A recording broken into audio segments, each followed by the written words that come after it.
Eu entrevisto o Sindicato de Eletricitários de São Paulo, Ciro Gomes.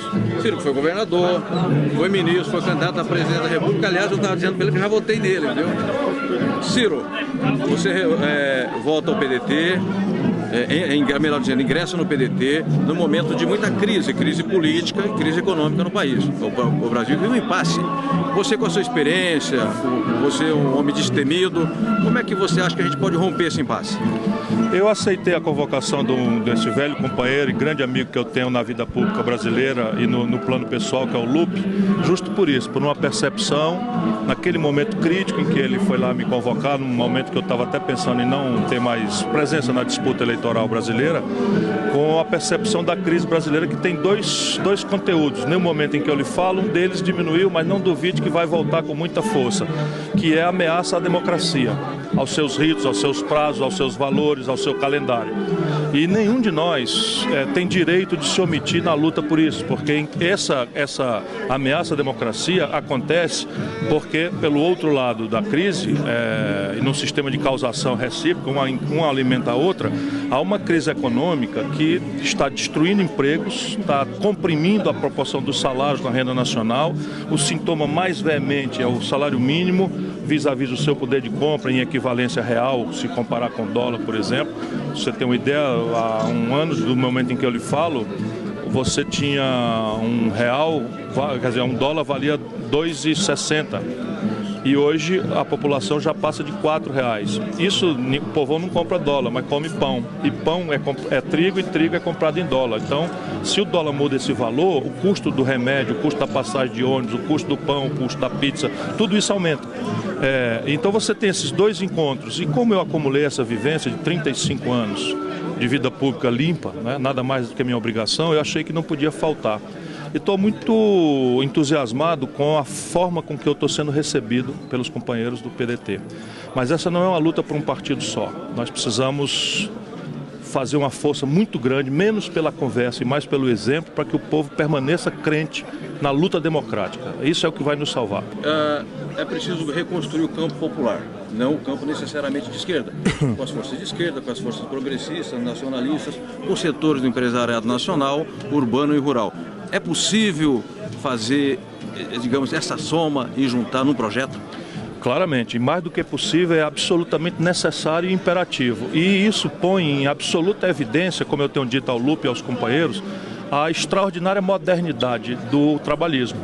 Porque o trabalhismo se assenta em três grandes valores. É o socialismo democrático da humanidade, porém, como eu tenho dito com bom humor, é tropicalizada a realidade brasileira. Então você tem, a primeira questão é a questão nacional. Então você, durante essas 2 últimas décadas, empurrou goela abaixo da sociedade global um padrão de consumo que é impraticável, seja pelos efeitos insustentáveis na natureza, seja porque não há renda disponível na média do povo para suportar esse apelo infelicitante de transferir a crença de que ser feliz, de ser realizado na vida, é acessar um padrão de consumo maravilhoso que a gente toma notícia pela televisão. Daí vem o lado das fraudes, né, das falsificações grosseiras, e o lado da violência. Não há outra razão para explicar a violência que se generaliza no nosso país do que essa coisa sobre o jovem desespiritualizado, sendo obrigado a buscar de qualquer jeito esses elementos simbólicos do consumo de massas. Isso tem que ser reposto na questão nacional. Nós devemos evoluir para um padrão de consumo que nós sejamos capazes de financiar com o nosso próprio suor. Então, por que não a gente produzir uma base industrial no país compatível com as nossas inteligências, com as nossas capacidades de financiamento, com as nossas capacidades de comerciais, mas que seja consentâneo com esse valor? Ora, isso é a base da industrialização brasileira. Quando acabou a Segunda Guerra Mundial, o Brasil não produzia nem sequer pá, enxada, picareta, quando nós começamos pelo Nacional Desenvolvimentismo, que evidentemente já não é mais a mesma coisa. A outro grande valor é a questão do desenvolvimento dele mesmo. A mentira de que o espontaneísmo egoísta do mercado traz a capacidade de promover desenvolvimento está hoje cientificamente demonstrada e empiricamente demonstrada. Hoje, só para lhe dar um dado, a América do Norte, que tem 300 milhões de habitantes, tem mais pessoas miseráveis, pobres, excluídas, do que a China, que tem 1 bilhão e 300 milhões de habitantes. A economia global toda que caiu nessa estupidez está em crise e arrastando o mundo inteiro para a crise, mas aqueles países que não adotaram essa mitologia grosseira, que no Brasil é de uma perversão criminosa, são aqueles que são as exceções e que vão puxar, tanto pela sua própria dinâmica, quanto pelos exemplos teóricos e de matriz econômica, de economia política.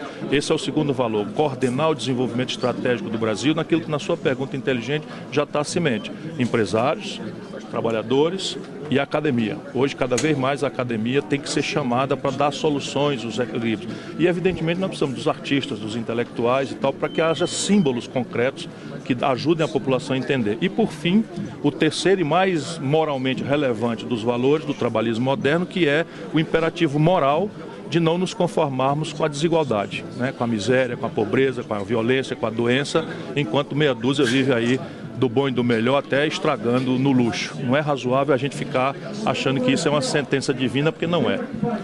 Ciro Gomes, ministro Ciro Gomes, uma última pergunta. Nós estamos no ambiente sindical, que é o Sindicato de Eletricitários. Já sou velho freguês aqui da casa. É uma entidade que tem história aqui no sindicalismo brasileiro.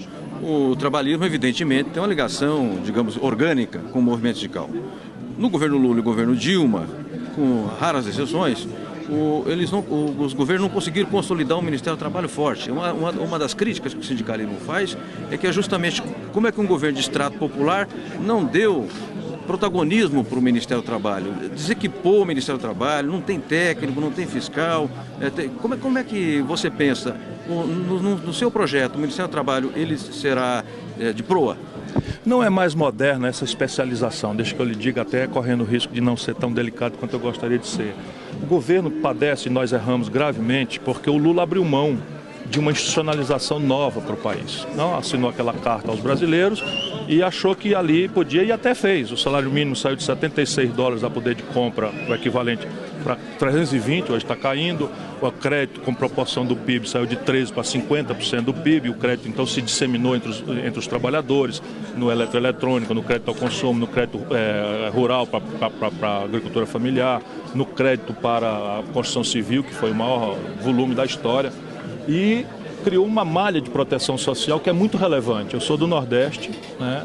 E toda a seca extrema que aconteceu no Nordeste, a gente assistia aquele filme terrível, né? De saques no interior, de milhares de irmãos nossos em trajes rasgados, de mão estendida, humilhado, né? Com aquela mão calejada de quem gosta de trabalhar. Isso acabou, não existe mais. A malha de proteção social hoje baniu a fome real do lado dos brasileiros. Portanto, não podemos condenar, esse é o nosso lado.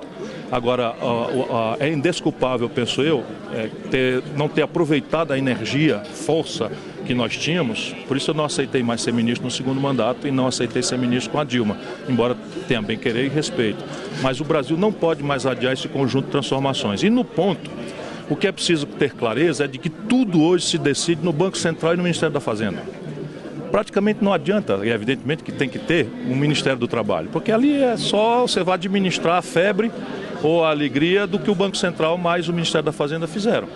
E você tem no Brasil hoje um trempe, Ministério da Fazenda, eu disse hoje ainda, né? Embora a saída do anterior abra uma perspectiva, mas é preciso ocupar essa perspectiva com coisas concretas. Por quê? Porque a gente precisa dizer ao trabalhador, e isso é pura matemática, que numa economia onde a taxa de juros que o governo paga é mais alta do que a rentabilidade das empresas, a economia não anda. Por quê? Porque é muito melhor, se eu não tenho dinheiro, eu não posso tirar dinheiro do banco emprestado para ter um lucro que não dá para pagar o banco. E se eu tenho dinheiro, é muito melhor eu botar o dinheiro no banco e ganhar na moleza do que botar numa empresa e pagar em coisa e ser acossado por fiscal e por corrupção e por burocracia, etc, etc. Então nós precisamos, concretamente, trazer os trabalhadores para a mesa central. Eu, quando fui ministro da Fazenda, tive a oportunidade de fazer isso. Por exemplo, pequeno momento, mas eu ajudei a fazer o real, mas eu criei a participação dos trabalhadores nos resultados das empresas, que é um caminho que você quebra a lógica tradicional de indexação, porque uma empresa vai muito bem, por exemplo, o Bradesco, esse ano teve um lucro 14% superior ao lucro recorde que teve no ano passado, só por causa do juro do governo. É razoável que a gente dê para os trabalhadores do Bradesco apenas 10%? Não é razoável. Por outro lado, a indústria automobilística está quebrando. Forçar a mão, a indústria de aço do Brasil, eu estou com notícias aí que a Uzi Minas praticamente está quebrada. Lá se vão 8 mil brasileiros para fora e o país perdendo protagonismo em aço. Então não é possível isso. Então nós precisamos trazer o trabalhador e o sindicalismo moderno para o protagonismo, e a administração não é mais especializada, o Ministério não sei de quê, são grupos. Então vai ter que ter um projeto nacional que diga assim, o objetivo desse projeto é desenvolvimento. E eu entendo desenvolvimento como crescer a economia acima da quantidade de jovens que chegam ao mercado de trabalho precisando de emprego e acima do ganho de produtividade, que é troca de gente por máquina, fazendo a mesma mais coisa com menos gente. Então eu preciso crescer no mínimo para cobrir a quantidade de jovens que chegam e o ganho de produtividade.